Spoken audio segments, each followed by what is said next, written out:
اوكي كبرات تخطاتلتي مقصلتا ناي زحالف ربع مسكرم سلسته زنبره فيديو لو مخا اب ليدرشيب وينكا اب امرارحا زتكوره فيديو اداليلكم الله بليز شير غبرو كتقومو خلو يوم تبلوهم سبات زعدل زي كيحالفهم سبسكرايب مغبار كايت زنغعو then let's go. So, ቅድሚ ናብቲ ቶፒክ ምእታወይ ሓንቲ ነገር ክሕብረኩም ይደሊ ኣለኹ ዝሓለፈ እዋንም ሜንሽን ገይረያ ነይረ ሕጂ ከዓ ደግማ ኣለኹ ማለት እዩ ኣልጌና ካልቸር ኣንድ ሪሰርች ትበሃል ዩቲዩብ ቻናል ኣይ ቲንክ ልዕሊ ዓመት ገይራ ኣላ ሕጂ ካብቲ ጅመር ማለት እዩ ብጣዕሚ ኣገዳሲት ኮይና ረኺበያ ኣለኹ ማለት እዩ ብሊንጎ ትምራሕ እያ መቸም ብሊንጎ ዘይፈልጥ ሰብ የለን እዛ ቻናል እዚኣ ብዙሕ እያ ትምህረና ዘላ ቅድሚ ሕጂ ብዛዕባ ህዝባዊ ግንባር ንፈልጦ ዝነበርና ኮምፕሊትሊ ንዓይ ኣትሊስት ምናልባት ንካልኦት ሓድሽ ከይከውን ንኽእል ግን ንዓይ ግን ብጣዕሚ ዓበይቲ ነገራት እመሃር ከም ዘለኹ ክሕብር ደሊ እስኹም ተጠቀሙ ናይ ባሓቂ ብኤርትራውነትኩም ክትሕበኑ ትደልዩ ትኾንኩም እቲ ሬዚሊያንስ ዝበሃል እቲ ፅንዓት ዝበሃል እዚ ተስፋ ዘይምቁራፅ ዝበሃል ናይ ባሓቂ ኣብ ሂወትና ክሰርሕ ተኮይኑ ከም ኣብነት ታሪክ ናይ ህዝባዊ ግንባር ክስታይ ክንብል ንኽእል ኢና ኣብዚ ሕጂ እቲ ታሪክ ሲ ናይ ኩላትና እዩ ስለዚ ነቲ ፅቡቅ እንዳወሰድና ነቲ ሕማቅ ኮንስትራክቲቭ ክሪቲሲዝም እንዳገበርና ክንነብር እዩ ትግቡእ ዋላ ነቲ ፅቡቅ ንጉሕፍ ተኮይንና ከም ሕብረተሰብ ኣብ ሓደጋ ኢና ዘለና ስለዚ ንሓንቲ ኣብነት ክህበኩም እዩ ኢንፋክት ክልተ ነገር ክዛረብ እታ መጀመርያ ኣነ ዝተምሃርኩላ እታ ሬዚሊያንስ ዝበሃል መቸም I think ውሕድ ክልተ ሰለስተ ሻብ ጠቂሰ ኣለኹ ኣብ ኢንተርፕሬነር ኣብ ቢዝነስ እየ ዝነጥፍ ናተይ ንእሽተይ ስታርታፕ ኣላትኒ ሕጂ ሓደ ዝመሃሮ ዘለኹ እቲ ሬዚሊያንስ እዚ ተስፋ ዘይምቁራፅ ነቨር ጊቭ ኣፕ ዝበሃል ስፒሪት ብጣዕሚ እየ ዝመሃር ዘለኹ ካብዚ ቪድዮ እዚ ዳርጋ ዊክሊ ኢንፋክት ሕጂ ኣብ ሰሙን ክልተ ሻብ ገይርዋ ኣሎ መስለን እንተዘይተጋግየ በቃ ተሃንጥየ እየ ፅበያ ነዛ ቪድዮ ማለት ብጣዕሚ ብዙሕ ነገር ኢኻ ትመሃር ኣብ ፕላኒንግ ሕጂ ንኣብነት ኢንፋክት ዝሓለፈ ኣብ ዘበነ ገድሊ ዝተገብረ ብዙሕ ነገር ኣሎ እቲ ፕላኒንግ ናቶም ብጣዕሚ እዩ ዝገርመካ እቲ ምትሕልላይ ዝነበረ ሞስት ኢምፖርታንትሊ ግን ሓንቲ ሾክ ዝገበረትኒ ነገር ህዝባዊ ግንባርሲ ንዝተምሃሩስ ኣይፈቱን እዩ ዝበሃል ነገር ብዙሕ ኢኻ ትሰምዕ ኣብዛ ቪድዮ እዚኣ እሳ ጌጋ ከም ዝኾነት ምናልባት ሓደ ክልተ ሰለስተ ሰባት ክህልው ይኽእሉ እዮም ኢንጀነራል ከም ውድብ ግን ንምሁራት ከመይ ትሪት ይገብር ከም ዝነበረ ኣብዛ ቪድዮ ኣነ ክዛረብ ኣይደሊኒ ኣብዛ ቪድዮ ኣብነት ናይ ዓለም ሰገድ ተስፋይ እያ ተጠቂሳ ዘላ ማለት እዩ ዓለም ሰገድ ተስፋይ ዘይፈልጦ መቸም የለን ሶ ፕሊዝ ነዛ ቪድዮ እዚኣ ተኸታ ኣብ ዘይጠቅም ግዜና ካብ ንሕልፍ ንሂወትና ዝጠቅም ነገር ፓስት ኤክስፒሪየንስ ካብ ካልኦት እንታይ ንምሃር ኣብኡ ፀቂጥና ንሂወትና ነመሓይሽ እዚኣ ክብለኩም ደሊ ኦኬ እዛ ናይ ሎሚ ቪድዮ ቁሩብ ፍልይ ዝበለት እያ ኣብ ሊደርሺፕ እያ ትፎከስ ሊደርሺፕ ንመን ንደቅና ንመንእሰያትና ማለት እዩ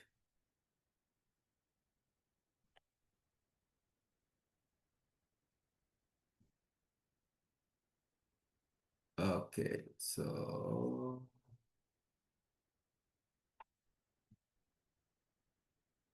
ሶሪ ሶ እንደገና ብቃል ኣምላኽ ክጅምር ምስ ሊደርሽፕ ዝተተሓዘ ሰለስተ ጥቅስታት ሒዘልኩም መፅእ ኣለኹ እታ ናይ መጀመርያ ጥበበኛ ሰብ እዩ ክመርሕ ዝኽእል ኦፍኮርስ ሓደ ሰባት ኣለዉ ቦርን ሊደርስ ዝበሃሉ በቃ ንምምራሕ ዝተፈጥሩ ሰባት ኣለዉ ብካልእ ወገን ከዓ ንምምራሕ ከዓ ከም ፕላን ኢንቴንሽናሊ ከነዕብዮ ንኽእል ኢና ምናልባት እቲ ዕድል ስለ ዘይረኸብ ናይ ምምራሕ ዓቕምና የለን ክኸውን ይኽእል እዩ በት ኢቨንቹዋሊ ግን ናይ ባሓቂ ኢንቴንሽናሊ ፕላን ተጌርና ኣይ ዋንት ቱ ቢ ሊደር ዝብል ሜንታሊቲ ወይንከ ኣተሓሳስባ ውሽጥና ተሎ ከነዕብዮ ከም ንኽእል ሶ ጥበበኛ መራሒ ጥበበኛ ክኸውን ኣለዎ ኣብ ምሳሌ 11 14 ከም ዝብሎ ኢንፋክት ከምብቦ ጥበበኛ ምምራሕ ኣብ ዘይብሉስ ህዝቢ ይወድቕ ብምብዛሕ መኸርቲ ግን ድሓን ይርከብ ኣነ ሕጂ ንኣብነት ብምብዛሕ መኸርቲ ኣብዛ ትብል ክልተ ሰባት ኣለውኒ ኣብ ማኸርተይ I have a mentor and I have a coach ስለዚ ክጋገ ከለኹ ይእርሙኒ ነቲ ዝፅሕፎ ድዩ ነቲ ዝገብሮ ብምልኡ ፊድባክ وينكا نقفيتا ديو بوزيتيف نيجاتيف كون خيليو يقربوا لي نعوخا انكوربوريت غيرها زحاشب مراحي خون مالتي سلازي قدامي نجر طبابኛ مخان كدلينا ايو ምክንያቱም ብዙሓት ኢና ዲል ንገብር ጥበብ ከድልየና እዩ ማለት እዩ ኢሞሽናል ክንከውን የብልናል ተኻላይቲ ኣብ ማርቆስ 10 ዘላያ እቲ ዓብይ ክኸውን ዝደሊ ግዝኡኹም ደኣይኹም እዚኣ ማለት እንታይ እያ ሊደርሺፕ ሕጂ ኣብ ባህልና እቲ ሓደ ሊደር ተኮይኑስ በቃ ክእዝዝ እዩ ዝደሊ but in reality እቲ ሊደርሺፕ ወይ ከዓ እቲ ሰርቫንት ሊደርሺፕ ዝበሃል which is ክርስቶስ he was a servant leader እንታይ ማለት እዩ ግዙእ እዩ ዝኸውን እዚ ማለት ግን ክርስቶስ ሲ ክሳብ እግሪ ምሕፃብ ነቶም ደቀ መዛሙርቲኡ ወሪዱ ነይሩ ስለዚ ንሕና ከምኡ ዓይነት ሜንታሊቲ ክህልወና ክእል ኣሎ ትዕቢት ትሕትና ዝበሃል ክለብሰና ክእል ኣለዎ ማለት እዩ ብትሕትና ጥራሕ ኢና ኢፌክቲቭ ሊደርሺፕ ከነንፀባርቕ ንኽእል ማለት እዩ ስለዚ እዚኣ ከዓ ሓንቲ ከም ዓባይ ነገር ኣብ ሂወትና ክንለብሳ ዘለና ነገር እያ ማለት እዩ ሕጂ ግዙኣትኩም ይኹኑ ግዙኣትኩም ደኣ ይኹኑ ይብል ኣሎ ምሽ እዚ ማለት ከዓ ብካልእ ወገን ክሪኦ ከለና ከዓ ሓደ ሊደር ነቶም መሳርሕቱ ወይ ከዓ ነቶም ንዕኡ ዝእዘዝዎ ዶ ንበሎ ድሓን ዘድልዮም እዩ ክቅርበሎም ዘሎ ንኣብነት ኣነ ኣብነት ክህብ ተኮይነ ሓደ መሳርሕተይ ዛ ከምዚኣ የድልየኒ እያ ከምቲኣ ተድልየኒ እያ ገለ መለ ኢሉ ክቅርብ ክእል ንኣብነት ሓዳሽ ላፕቶፕ ክብል ክእል እዩ ንኣብነት ከምኡ ዓይነት ክብል ከሎ ኣድላይነቱ ምዝን ኣቢልና ክንቀርበሎም ክንክእል ኣለና ኢፌክቲቭሊ ክምርሑ ተኮይኖም ትዘድልዮም ክቅረበሎም ክኽእል ኣለዎ ማለት እዩ ኣብዚ ሕጂ ሕቶ ዝበሃል የለን ማለት እዩ ሶ ክንመዝን ኢና ኦፍ ኮርስ ግን ኢቨንቹዋሊ ኢኩፕ ክንገብሮም ክንክእል ኣለና ኢፌክቲቭሊ ክምርሑ ተኮይኖም እቲ ካልእ ኣብ ኣኼባ ንኣብነት ከም መራሒ ኣነ ዝገብሮ ክነግረኩም ኣብዴት ንሰራሕተኛታት ጥራይ ኣይኮንካን ካብኦም ኣይኮንካን ትቕበል actually you should start updating them እንታይ ማለት እዩ ንኣብነት every week ኣኼባ ተልዩ ዝሓለፈ ሰሙን እንታይ ጌርኩም ናይ ሎሚ ሰሙን መደብኩም ከንታይ እዩ ኢልካ ኖርማሊ ዲስከስ ትገብር ኢኻ ኣብ ዊክሊ ሚቲንግ ምሽ እቲ ሊደር ተጀሚሩ that's leading by example እስኻ ትሰርሕ ከም ዘለካ ክፈልጡ ክእል ኣሎ ሪስፔክት ከዓ ዝመፅእ ብኸምኡ እዩ እታ መወዳእታ ዝብላ ሰናይ ግብሪ ይምና ኣሎ ኣብ ቀዳማይ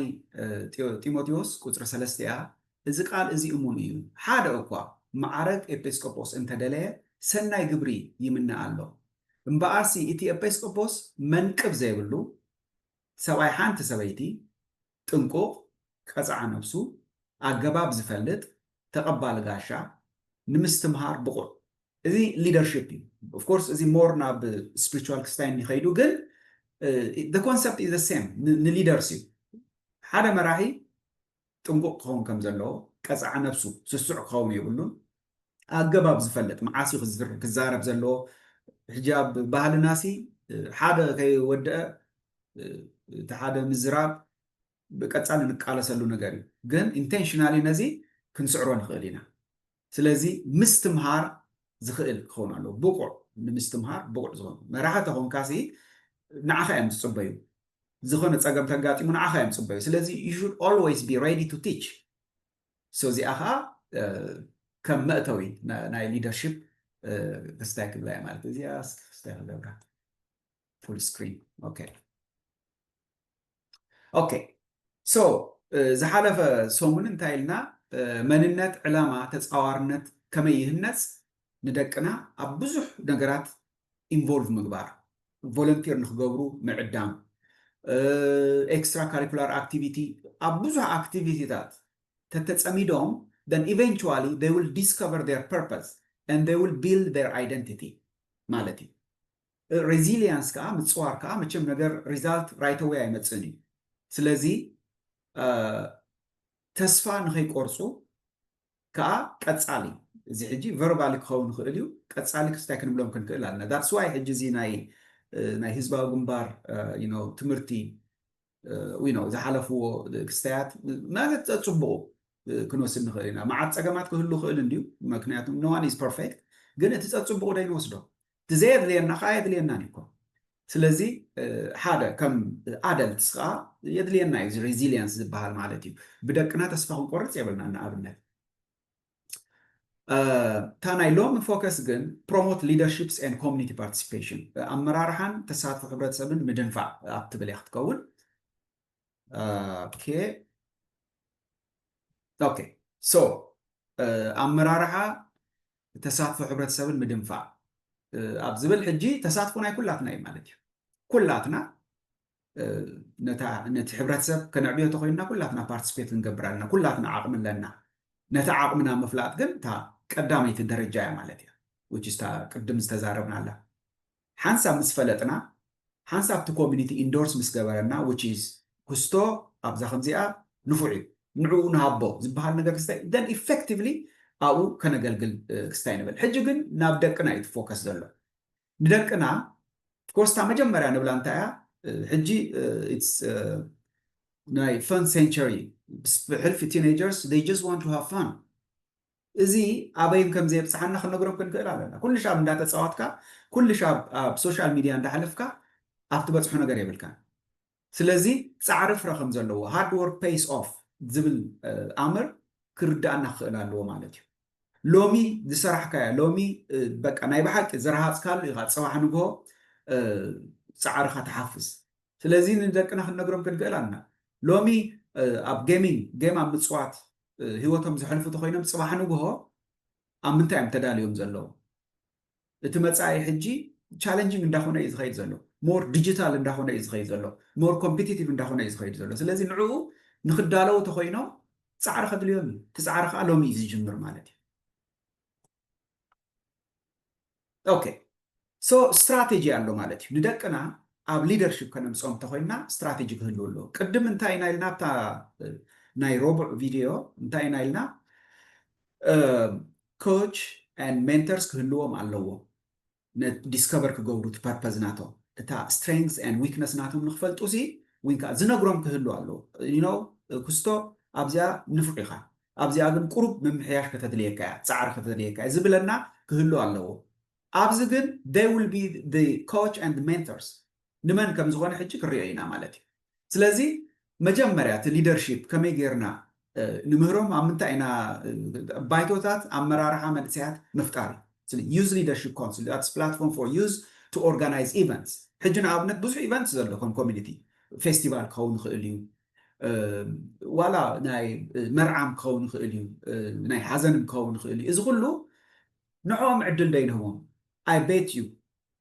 ዝበለፀ ስራሕ ክሰርሑ ይኽእሉ እዮም ትዕድል ግን ንሃቦም በዚ ሊደርሺፕ ሲ ብንእሽተ እዩ ዝጅምር ስለዚ እቲ ፓሽን ናቶም ከዓ ንርአዮ ናይ ብሓቂ ኣብቲ ሊደርሺፕ ኣብቲ ናይ ብሓቂ ኦርጋናይዝ ኣብ ምግባር ንኣብነት ኢቨንትስ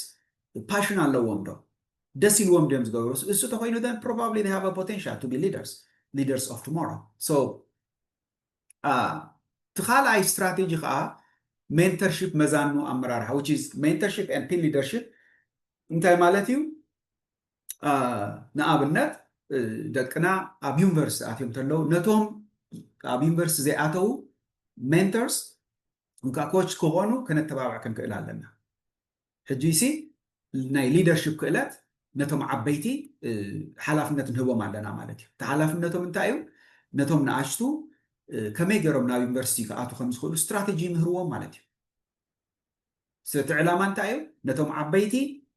leadership ممهار نتهم نعشتو خا mentors وينكا coach ندالو عندنا مالتي تسالساي سيفيكاوي صمدون هنصات سلام ابزي حجي dialogue circle نابنت وينكا peace building عبي نغري دقنا عدلنا هبو እቲ ንዓና ዝጎተና ዘሎ ከም ሕብረተሰብ ንዖም ኣይጎቶምኒ ስለዚ ክንሰምዖም ክንክእል ግን ኣለና ሕጂ ንኣብነት ኢትስ ኦብቪየስ ኤሪትሪያን ኮሚኒቲ ብጣዕሚ ዲቫይድድ ኮይና ኣለና ንዖም ግን እዚ ኣይርድኦም ንኸውን ስለዚ ምናልባት ንዖም ዕድል ተንህብ ናይ ሊደርሺፕ ማለት ሕጂ ኣብነት ዲያሎግ ኣብ ምድላው ዲቤት ክለብስ እስታብሊሽ ገይሮም ነዚ ኮሚኒቲና ዝፀልወና ዝኾነ ብምሉእ ዲስከስ ንክንገብር ፕላትፎርም ንኸዳልዎ ዕድል ንሃቦም ንሕና እንታይ ኢና ክንገብር ዘለና ሪሶርስ ምድላው ገንዘብ ክኸውን ይኽእል ኢንፋክት እቲ ቬኒዩ ከማን እቲ ኣዳራሽ ከማን ባዕሎም ክገብርዎ ይሲ ሃንድስ ኦን ኤክስፒሪየንስ ይረኽብሎ ማለት እዩ እታ መወዳእታ ማሕበረሰባዊ ፍፃመታትን ወለንታዊ ስራሕን እዚ ኮሚኒቲ ኢቨንትስ ቮለንተሪዝም እዚ ሕጂ ከም ሰራሕቲ ደይኮኑ ኦርጋናይዝ ኣብ ምግባር ኢና ሕጂ ክንጥቀመሎም ንኽእል ማለት እዩ ከምቲ ዝበልክዎ ቅድሚ ሕጂ ብዙሕ ፌስቲቫላት ይግበር እዩ ኣትሊስት ዋንስ ኦር ትዋይስ ኣየር ኣብኡ ሕጂ ዋይ ኖት ንዕኦም ዕድል መሃብ ጀስት ዱ ኢት በቲ ዝመስሎም ኢንፋክት ኣብዚ ተዓብዮም ነዚ ሲስተም ዝመስል ንዓና ከማን ክምህሩና ክእሉ እዮም ኣብ ብዙሕ ነገር ማለት እዩ they are more into digital style ሕጂ ፖስተር ኣብ ምድላው ክሕግዙ ክእሉ እዮም ስለዚ እዚ it's part of the leadership እዚ ከዓ ካብ ብዙሕ ነገር ባይዘወይ ክሕዞም እዩ ካብ ደስ ዘይብለና ከም ኮሚኒቲ ብዙሕ ነገራት ኣሎ ሕጂ ካብኡ ክሕዞም ክእል እዩ ማለት ሞር ኣብቲ ዝጠቅም ነገር ንነብሶም ተሃኒፆም ነቲ ሶሳይቲ ነቲ ኮሚኒቲ ናቶም ከዓ ዝጠቕሙሉ ሃዋህው ንፈጥር ኣለና ማለት እዩ ኦኬ እዚኣ ካብ በልኩ ጆን ማክስዌል ብጣዕሚ ዝተፈልጠ ናይ ሊደርሽፕ መምህር እዩ ኣነ ብጣዕሚ እየ ዝከታተሎ ኢንፋክት 2-3 መፅሓፍ ናቶ ኣንቢበ ኣለኹ ኣብዚኣ ከተባባዓኩም ዝደሊ እንታይ እዩ እታ ቪድዮ እዚኣ ክትከታተልዋ ደሊ ኣለኹ ግን ሕልፍ ሕልፍ ኢለ ተን ዋና ፖይንትስ ክትርጉም ክፍትን እየ ኦኬ ሶ አይ ቲንክ ሶሪ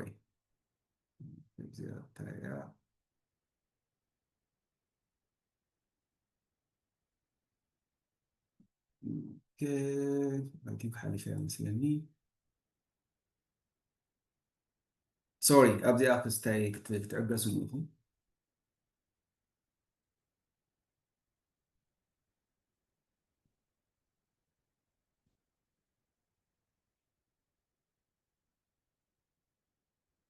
sorry I really apologize أبدي أحجي إدي تاي قبراني جزء بالليل سوف تتصوروا ليهم okay I think if I am not open for correction in my own life, then it's a very difficult thing for me to turn around and do it to others. Hi, I'm Chris Cody. I don't know about you, but I know that I love to absorb content. There's so much free content out there. However, one challenge that I do have is that I often struggle to then take that content and put it into practice. I don't change the habits that I need to based off of the video that I've been inspired by. If that's you, I want you to watch this video, and then I would love for you to comment. If I see people stay too long in the game. Okay. So ኣብዚኣ ሕጂ ናተይ ኮመንት እንደክዳሉ ምክንያቱም እታ ቪድዮ ላትኩም I encourage you ኩሉ ከባቢ 24 ደቂቃ እታ ቪድዮ ንዓ ክትከታተልዋ ይዕድመኩም ኣለኹ እተን ፖይንት ግን ክዛረበለኒ ኢመርጂንግ ሊደርስ ሓደስቲ መራሕቲ ንምፍጣር እዩ ሕጂ ዘድልዮም እንታይ እዩ ሕጂ ብዛዕባ መንእሰያትና ብዛዕባ ደቅና እንዲና ንዛረብ ዘለና እንታይ እዩ ዘድልዮም እታ ናይ መጀመርያ be intentional with getting better ኣብዚ እታ መጀመርያ ዘለዋ ናይ ባዕ መራሒ ክትከውን ትደሊ ዲኻ መጀመርያ ዘይትደሊ ተኾንካ ኣብ ፓሽን ዘይብልካ ተኮይኑ there is no point of doing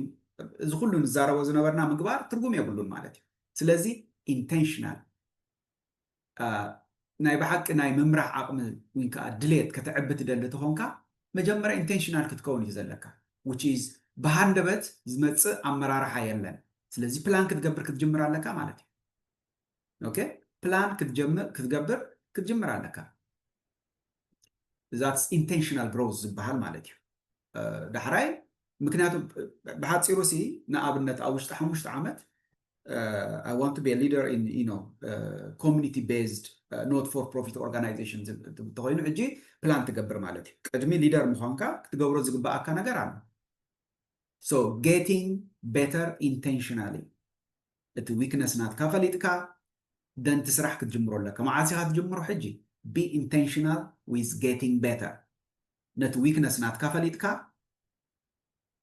ኣብቲ ዊክነስ ናትካ ምስራሕ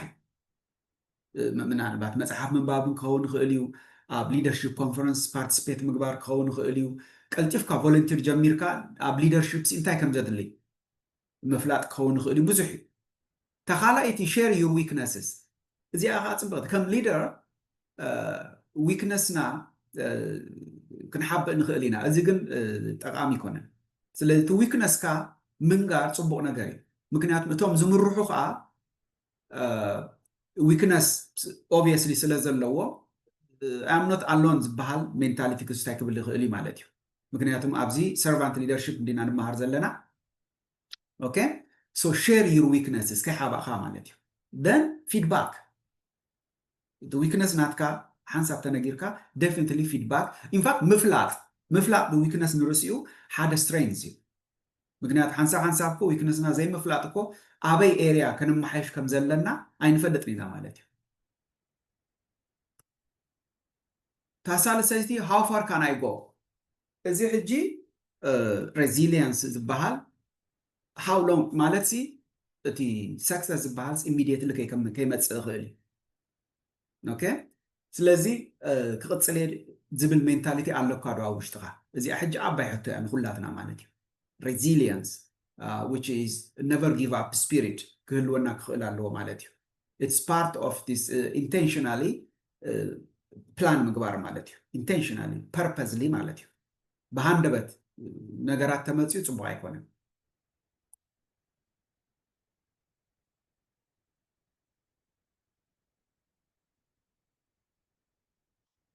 ኦኬ act now ሓንሳብቲ intentionally ቤተር ንኽትከውን ወይ ከዓ ንኽትዓቢ ምስ ሓሰብካ ኣብ ምሕሳብ ደረጃ እዩ ዊክነስካ ምስ ፈለጥካ ድኻምካ ምስ ፈለጥካ ደን ንክንደይ ግዜ ፕላን እንዲ ሕጂ ንክንደይ ግዜ ኣብ ንኣብነት ኮርስ ኣብ ምውሳድ the next 6 months ክትብል ትኽእል ኢኻ ኣብ መወዳእታ ግን ኣክት ናው ፅባሕ ክትፅበይ የበልካ ሓንሳብ ክሊር ዝኾነ ቪዥን ምስ ሰራሕካ ምስ ፈጠርካ ኣብ ኣይምሮኻ ደን ክትጅምሮ ዘለካ ሎሚ ንፅባሕ ክትፅበይ የብልካ ንኣብነት መብዛሕትኡ እዞም ካምፓኒ ስታብሊሽ ክትገብር ከለካ እቲ ቪዥን ክረኣየካ ኣለዎ ኦፍኮርስ ባይዘወይ ካብ ናተይ ተመክሮ ክነግረኩም ቪዥን ይቀያየር እዩ ባይዘወይ ግን ኣትሊስት እዚ ሃይ ሌቨል ቪዥን ክህልወካ ክኽእል ኣሎ እሱ ክቅየር የብሉ ግን ኣብ ውሽጢ ዲቴይልስ ግን እንዳተማሃርካ ክትከይድ ኢኻ በስሩቲ ፕሮሰስ ነገራት ይቕየር እዩ ግን ትሕቶ ዘሎ ሕጂ እንታይ እዩ ኣክት ናው ክትጅምሮ ኣለካ ሓንሳብ እቲ ፕላን ምስ ወዳእኻዮ ነብስኻ ምስ ኣመነሉ እቲ ዊክነስ ናስካ ምስ ፈለጥካ እቲ ሬዚሊየንስ ኣይ ዊል ነቨር ጊቭ ኣፕ ዝብል ስፒሪት ኣብ ውሽጥኻ ምስ ኣስረፅካ እቲ ኔክስት ስቴፕ እንታይ እዩ ኣክት ናው ሕጂ ክትጅምር ኣለካ ትስራሕ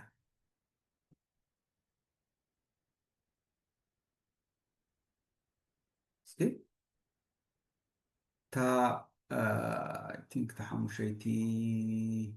اوكي تحمشيتي حالفهم مالو مالتي اوكي trust has to be tested حجي كمتي قدم زغلصكو آمين كاي خاطي جمر النغرات مكنياتهم زጭበጥ ነገር ዋላ ሓደ ይብል ከናቢትካ ስለዚ እታ ዝደለኽዋስ ክረኽባ ኢልካ ኣሚንካ ኢኻ ትጅምር ዘለኻ ሕጂ እቲ ትረስት ናትካ معاسي تيستد زخون جزيه هو السلكلو حجي نقابلنات نخلت عمد مدب زقبر كايا أو اشتغلت عمد أتشيف تزيجير كايا بليف نات كاو إنك تيستد كوني مالتي سلازي إزي حجي ندحريت كستاك بلنا يلن failure كما تسيو عمونغو by the way بحلف التفيجن كعابي تغوينو there is gonna be failure that's for sure failure جن قال خم هركاي مالتي سلازي مؤمن بتعامل أقداس نديو جن إمنتك خفتني زنعة تحالف كيا then for sure it leadership أو اشتغاله تدليو نجار كستاي كتركبيها مالتي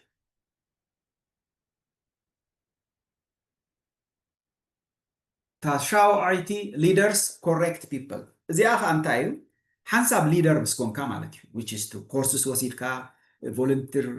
opportunity رهيبكا وتساتيفكا now you are a leader حج كل شاب أب أي مروحة خمس زلون تايو اتمراحي is there to correct people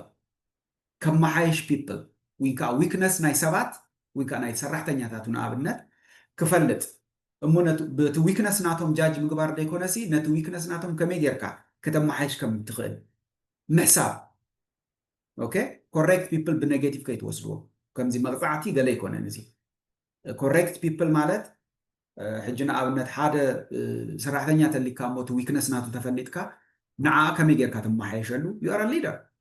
servant leader which is نفسك sacrifice جير كاسي نتو ما بتحتي خاز اللغة كم يجر كاتب اليوم أبنات كذا رجال كم يجر كاتب صحم so عبيت كامباني ده حجنا فلتينا مش والاتي founder with CEOC نتوم potential زلهم كحلفو والسوق يجروا كاب زيرو أبدا حدا الرجال بسحوا له جن potential كري كله يحلفوا يه بزخانة correct leaders correct people مالت أنا خمت جسترد أنت مالت نتاعي to weakness identify تجبر نت weakness ناتهم بحات سيروسي بstrengths كتكوا بفتاني okay so أبزيا كستايك بدفعه نزا فيديو جن حجم كلا أبوكم زدلي بليز ذا فيديو رأيوا رجع لكم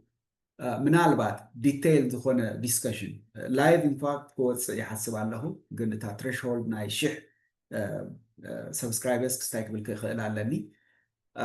ديسكس نقبل نخيلنا بزخونة نلومي أبزي أخذ فوقكم بروح معلتي